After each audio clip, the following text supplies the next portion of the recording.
John always said loving Clara was like breathing, effortless, essential, and something he did without even thinking about it. They'd been married for 8 years, and for John, each day felt like a scene from a romantic movie. He'd leave little notes on the mirror, surprise her with flowers just because it was a Tuesday, and cook her favorite pasta even after a grueling day at work. Clara was his world, the sun his life revolved around. He trusted her implicitly, so much so that when his friends occasionally made jokes about Clara's late nights at work or her very close male friends, John would just laugh it off. "She's just friendly," he'd say. "That's one of the things I love about her." He truly believed their bond was unbreakable, forged in the fires of true love and mutual respect. He was the kind of husband who bragged about his wife, not to show off, but because he was genuinely proud of the amazing woman he thought he'd married. But slowly, hairline cracks began to appear in his perfect world. They were small at first, almost unnoticeable. A phone call she'd quickly end when he entered the room. A sudden password on her laptop, which had always been open for him to use. When he asked, she'd have a perfectly plausible explanation. "It was just a telemarketer, honey," or "new company policy, we have to lock our devices." John, blinded by his love, accepted it all. He didn't want to be the suspicious, controlling husband he'd seen in movies. He wanted to be the man who trusted his wife, the man she deserved. Her late nights became more frequent, attributed to a big project at work. Her business trips started stretching over weekends. The distance between them grew, not just in miles, but in the space on the couch, in the silence that filled their dinner conversations. John felt a gnawing emptiness, but he kept telling himself it was just a phase.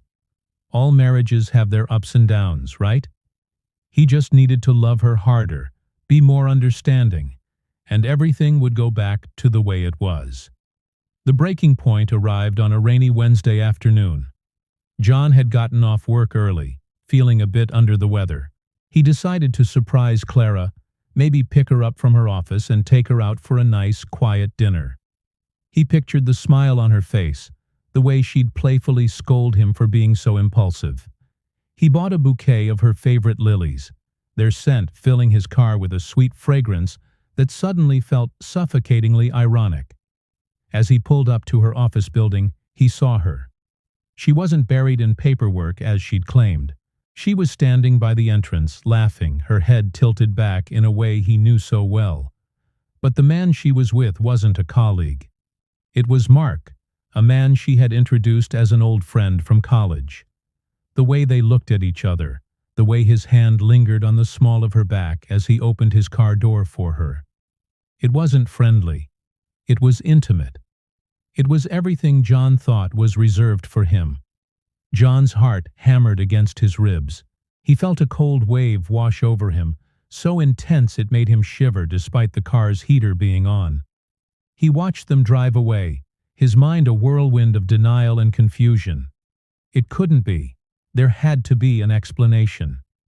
He followed them, his hands gripping the steering wheel so tightly his knuckles turned white. He needed to see. He needed to know the truth, no matter how much it hurt. They drove to a part of town he didn't recognize, pulling into the driveway of a charming little house he'd never seen before. He parked across the street, his breath fogging up the windshield. He watched as they got out of the car, and Mark unlocked the front door. Before they went inside, Mark pulled Clara into a deep kiss. A kiss filled with a passion John hadn't seen from his wife in years.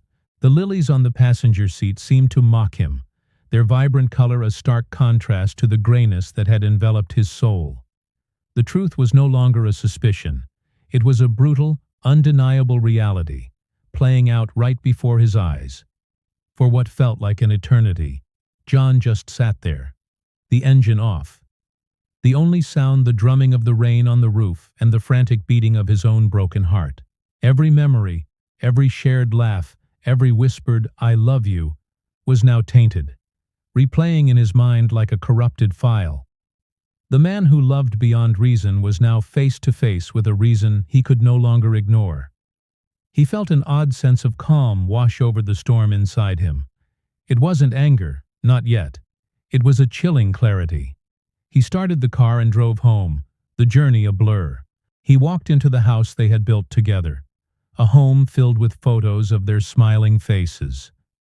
He looked at a picture on the mantelpiece from their wedding day. They looked so happy, so full of hope. He gently took the photo, not smashing it in anger, but simply turning it face down.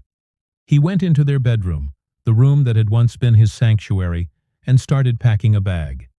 Not for her, for him. When Clara came home late that night, humming a cheerful tune, she found the house unusually quiet and dark. "John, honey, are you home?" she called out. She found him in the living room, sitting on the couch, a single suitcase by his side. Her smile faltered when she saw the look on his face. It was a look she'd never seen before, devoid of the adoration she was so used to. It was calm, steady, and utterly empty. "Where have you been, Clara?" he asked, his voice flat. She started with her usual story. "Oh, the project ran so late, you wouldn't believe." But he held up a hand, stopping her mid-sentence. "Don't," he said softly. "I know, I saw you. With Mark. At the house." Clara's face went pale.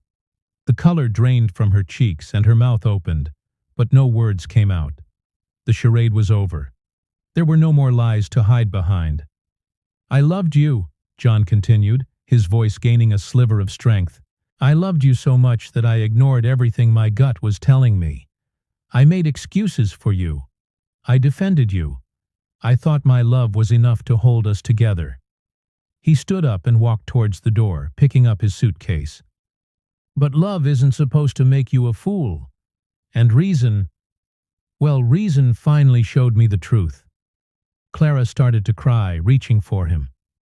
"John, please, we can talk about this. It was a mistake." But he just shook his head, a single tear finally tracing a path down his cheek. "No, Clara. The mistake was me believing a lie for so long." He opened the door and walked out into the night, leaving behind the ruins of the life he had so lovingly built. He didn't know where he was going, but for the first time in a long time he was moving forward, guided not by blind love, but by the harsh, illuminating light of the truth. His journey was just beginning, but it was his own. Thank you for watching. It's important to remember that trust is the foundation of any relationship, and you deserve someone who values and respects that trust. If you've been through something similar,